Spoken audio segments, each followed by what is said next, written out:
I would, but all I can think of right now is the gender pay gap. Is it funny? Women make 20% less than men, and women of color even less? I can't stop laughing.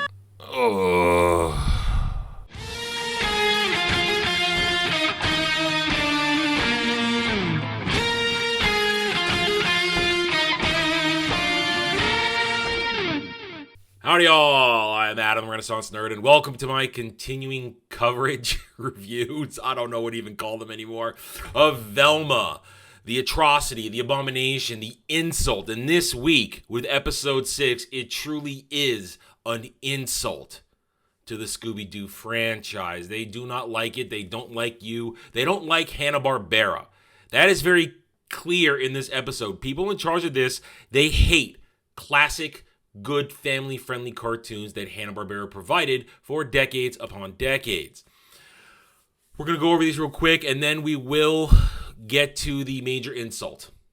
That's the takeaway. Episode 6 and its major insult. Despite the fact episode 6 kind of made progress in the mystery of the season, it still managed to deliver a disgrace.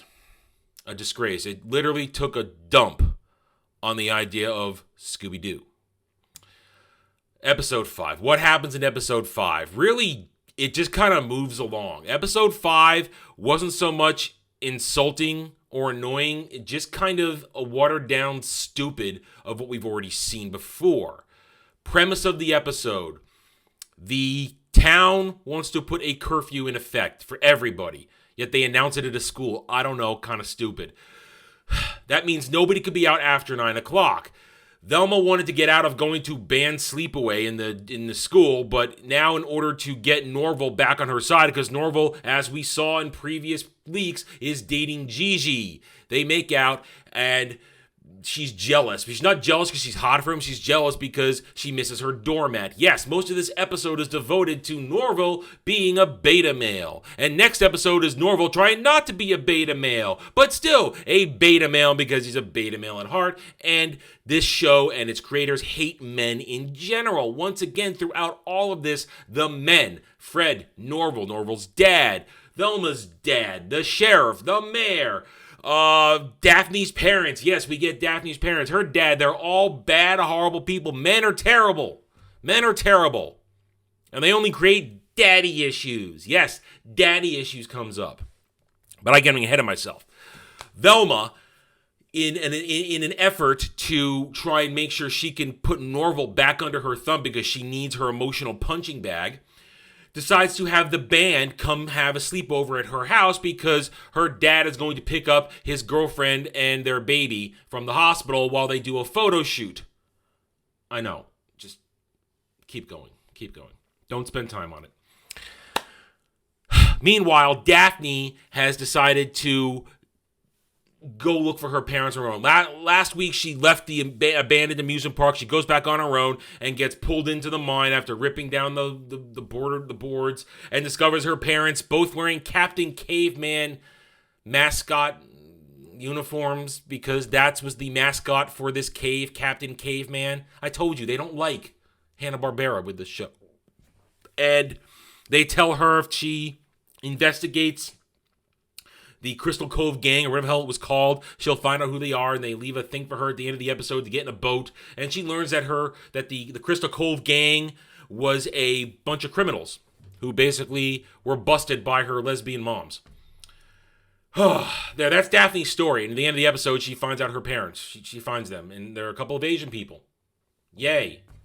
And it's the criminal that we've seen for a bunch of episodes. And we also discover in episode 6 that Daphne's hair is red because her mom did drugs while she was pregnant.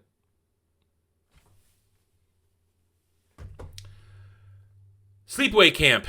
Band camp. Sleepaway, sleepover, whatever at Velma's house turns into a cluster F because it's a bunch of ADD nerds who need to eat and take their pills, otherwise they go into raging fits. And meanwhile, Gigi shows up because she switched to band so that she could be with Norval and keep her under his thumb, him under her thumb, because she also likes to use him as a beta male walking mat, bath mat. I don't know. He's wet, he's soggy, he's stupid. And we soon discover that Norval's grandmother was a scientist that was researching something, and Velma's mom was researching her because her house lab used to be Fred's house. It is Fred's house. Meanwhile, remember, Fred still has the hots for Velma, and he's trying to impress her throughout this whole thing. And it leads to a whole bunch of stupid shit. In the end, nothing happens, except Daphne finds her parents, and Norval's a beta male, and Velma's an insulting bitch to everybody. And that's kind of it for episode 5. Nothing happens. Nothing happens. Nothing happens. I always want to get to episode 6, because that's where the juicy stuff is. Episode 6. It's an insult. Plain and simple. Pure, unadulterated hate for Scooby-Doo and Hanna-Barbera. Episode 6 is about... you got A plot and B plot. Well, A plot, B plot, mini C plot. A plot is Velma trying to get over her hallucinations so that she can discover the secret of Norval's grandmother. Because, last episode, I'm sorry for you, when she got thrown in jail for breaking curfew, when they went to get food to appease the raving lunatic band nerds, she got busted by the sheriff. She got thrown in jail with Norval's parents, who were sexually cosplaying, and in order to keep it a secret, she makes Norval's mom, the principal, tell her about her mom, Norval's grandmother. So now she's trying to do it, but every time she tries to open the box, she has a delusional meltdown and almost dies. So her plot is to try and get a handle on that. The B plot is Daphne and her now criminal parents. And her criminal parents are using her to get the crystals that they can sell to stupid people. And Daphne's lesbian moms know what's actually going on. They use her as bait to draw them out, and they bust them, but Daphne's real mom escapes, and Daphne realizes, her lesbian moms really do love her, blah, blah, blah. That's Daphne's story in a nutshell. Nothing happens. And then the C plot, Norval tries not to be a beta male and does really stupid beta male shit while trying to pretend he's an alpha. Really dumb. It's the Velma plot that contains the insult, the atrocity, the slap in the face to everything that was once good and pure about Scooby-Doo. We eventually learn, after Velma gets over her hallucinations to an extent, and then later at the end completely, that Velma has daddy issues with her dad. She just wants her dad to believe her and love her. Isn't that fun? Isn't that funny? Aren't we excited, having a good time? Anyway, at one point she's managed to get it under control, and she confronts Norval's mom about her mom, Norval's grandmother, and what happens is we reveal that she was a scientist. A neuroscientist. A woman of color in the 70s was a neurosurgeon. Oh, wow, isn't that progressive?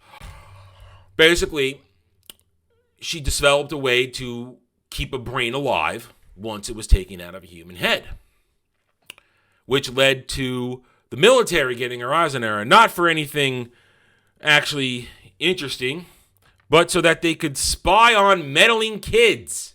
Because meddling kids, hippies, were bad for the war efforts in the 70s. Because they were protesting, man. And some general came up with a plan, a program for Norval Grandma to take part in with brains. Here it is. When General Meeting saw my mother's work, he wondered, what if she could put a soldier's brain into the head of a meddling kid? He called the program the Special Covert Operations Brain Initiative, or Scooby. Scooby? And wait, what did Scooby do? That's right. There's your Scooby in Velma. It's an operation to put a human brain in another body. Gee, I wonder if by the end of this, they're not going to put a human brain in a dog. Yeah. I mean, writing's kind of on the wall, and if they don't do it, well, I'll give them applause if they don't actually do it. But wow, the only question now is, whose brain is it going to be at this point? Whose brain is going to go in a Great Dane at the end of the show?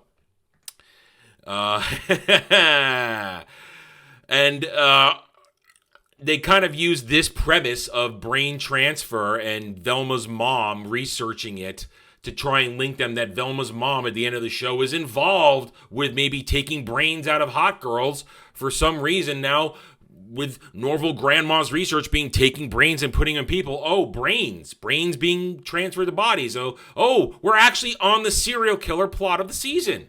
And Velma's mom plot of the season. Oh, look, they've paired together. They are actually the same plot. Maybe. Ooh. Because when they go down to the hidden lab at the bottom of Fred's house, they discover that Velma's mom was there. And then Velma's dad actually believes her that she's involved. Blah, blah, blah. Let's get back to the insult. That's episode 6, guys. Boom, we're done. Let's get to the insult. They hate you. They hate you. All the virtue signaling, the stupid SJW woke-tard nonsense that is prevalent throughout all of this, the feminism, the intersectional crap, it's all still here. We don't need to go over. We've been going over it for, God, it feels like forever. It's only been 2 weeks. My God, it feels like it's been longer than that. We don't need to review that. It's there. I want to spend the remaining part of this video on the insult. The insult. This is their idea of reinventing Scooby.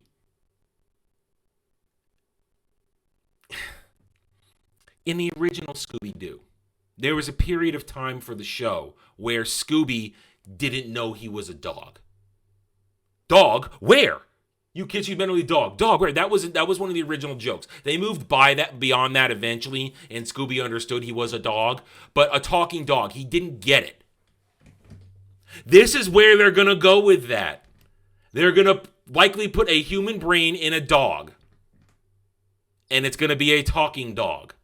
Let's forget the fact that a human brain wouldn't fit in a dog's head, in a Great Dane's head. I don't think the cranium big enough, but whatever.